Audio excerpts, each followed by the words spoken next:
Lula informa Lewandowski que irá vetar PL das saidinhas caso seja aprovado no Congresso. Isso, na verdade, é algo que decorre dessa outra notícia, que é o Senado aprova fim da saidinha para presos. Então, tivemos essa decisão do Senado e já tivemos uma fala do Lula relacionada a isso.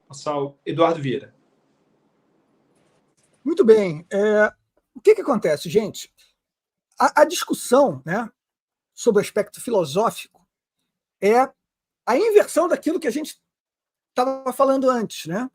Você estabelece o princípio de que a culpa das ações criminosas é de uma entidade nebulosa e abstrata, que aí são as condições da sociedade humana.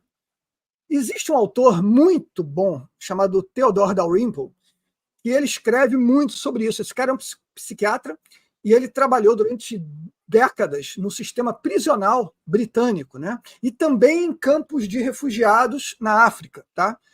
E ele observou o seguinte, primeiro, todo bandido se declara inocente. Então, é claro, porque quando a gente vai fazer uma maldade, a gente é ruim, né? A pessoa, quando faz uma maldade, a pessoa nunca olha no espelho e diz: você é mau e você vai fazer uma maldade. Né? Nem os nossos opressores de hoje, aqui no Brasil, no regime ditatorial brasileiro, ele não acorda de manhã e diz assim: eu sou malvadão, boto meu uniforme da maldade, né, e vou fazer maldade. Não, não, não, não, não. Ele, quando chega no nível de fazer maldade, ele já montou na sua mente uma narrativa onde ele está fazendo a coisa boa. Então, você vê, o caso do Lewandowski, por exemplo, né? Ele vai dizer o seguinte: nós não temos intenção de interferir no Congresso. Olha, já interferiram 500 vezes, mas aí o cara nem chama isso de interferência, ele bota um mais e diz assim: mas aqui nesse caso era uma coisa crucial. Ele sempre vai atribuir a si a virtude. Né? E, no caso da saidinha do preso, o que eles estão defendendo?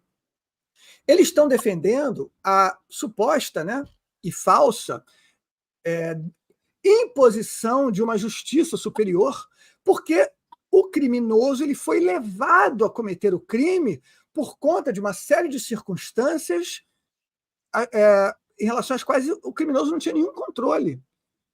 Gente, isso é dessa forma que isso é vendido para a gente.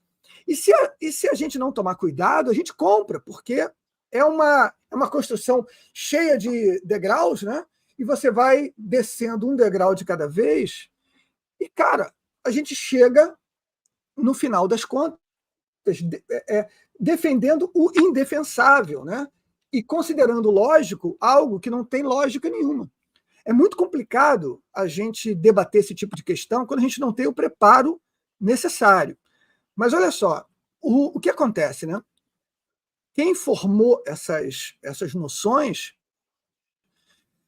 foram justamente os herdeiros de Marx. Quando eles viram que não havia mais a chance de um conceito tão primário, primitivo e falso como a luta do proletário contra o seu empregador, né, prosperar, eles disseram: não dá para a gente chegar na revolução através disso, gente. Os proletários estão ganhando dinheiro, eles estão muito satisfeitos, a vida deles está ficando cada vez melhor, e a gente não vai prosperar desse jeito. Então, o que a gente faz? A gente simplesmente muda a pauta. Já que o proletário não vai ser um agente revolucionário, quem pode ser um agente revolucionário? É o que se chama de lumpenproletariado, que é o marginal, propriamente dito. Então, eles começam a botar o foco no lumpenproletariado, dizendo que esses caras, os marginais, justamente os caras que são criminosos, eles têm a real capacidade humana de se mobilizar contra as superestruturas opressoras. E aí você tem o pensamento de uma figura, por exemplo, como o Michel Foucault, que era um pedófilo declarado, defensor da pedofilia. Lembra do Marquês de Sade? Né? Se você pode matar uma criança, você pode fazer outras coisas com ela, não é? E o Michel Foucault chegou a vir a público e defender a pedofilia. Esses caras estão na raiz do pensamento que diz que um preso é um pobre coitado, e que ele tem que ter direito a saidinhas, né? E isso é uma coisa que se encaixa na política de desencarceramento, que é defendida por todos os nossos políticos, todos os nossos membros do STF, né, pelo menos pelos 9, né? E o que essa política visa, na verdade? Né? Não é defender o injustiçado, é esfacelar o tecido social.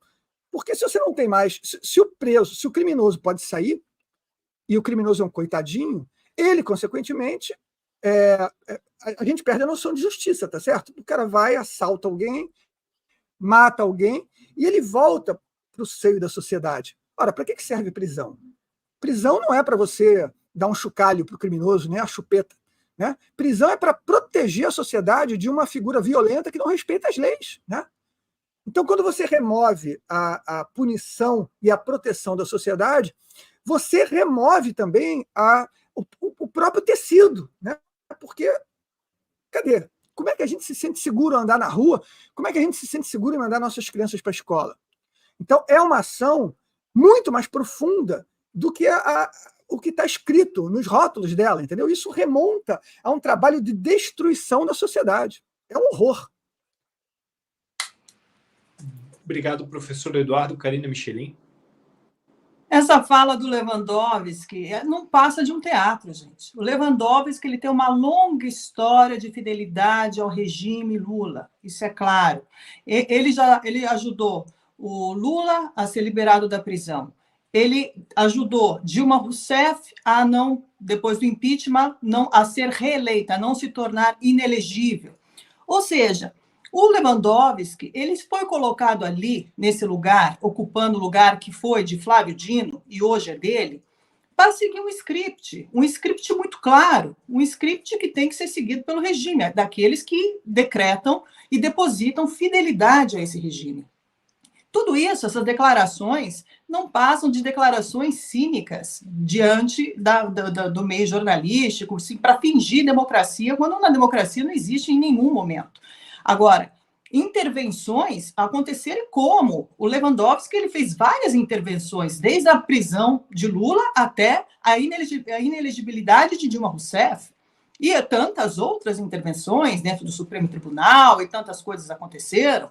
Agora, a questão da saidinha e tudo mais, como que o presídio de Mossoró, né, foge de uma prisão máxima que é impossível alguém fugir daquele lugar, a não ser que esse alguém tenha tido enfim, algumas relações ali dentro, alguém ali de dentro tenha ajudado, enfim, por isso também a importância dessa investigação para entender o que aconteceu.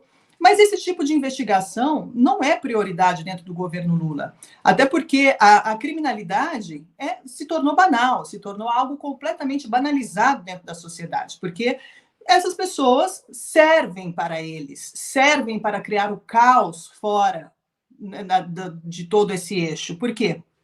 Se esses criminosos estão na rua, o caos está reinando na sociedade, a impunidade está reinando na sociedade. Enquanto as pessoas estão buscando de se proteger de alguma forma, que não vai ser através do Estado, da segurança pública, porque as verbas de segurança pública foi completamente removida desse governo, teve um corte absurdo dessa verba de segurança pública que o próprio Lula fez, né, cortando aí mais de 240 bilhões, sei lá quanto, milhões de segurança pública. Então, assim, a prioridade do governo não é essa, e isso está claro, certo? Agora, esse teatro vem sendo construído, né, diante dos olhos de todo mundo, as pessoas que estão aí desavisadas estão achando que ainda estamos em uma democracia, quando essa democracia obviamente não existe, essas interferências continuam acontecendo, esse aparelhamento do Estado é claro, até porque as pessoas, as figuras, esses personagens que ocupam essas cadeiras estratégicas dentro do governo estão completamente alinhados com esse regime, e é por isso que eles estão lá, certo? Então, eles estão lá para um plano de poder, para uma agenda a ser cumprida, e essa agenda, obviamente, quanto mais bandido na rua tiver, quanto mais criminalidade tiver, melhor vai ser.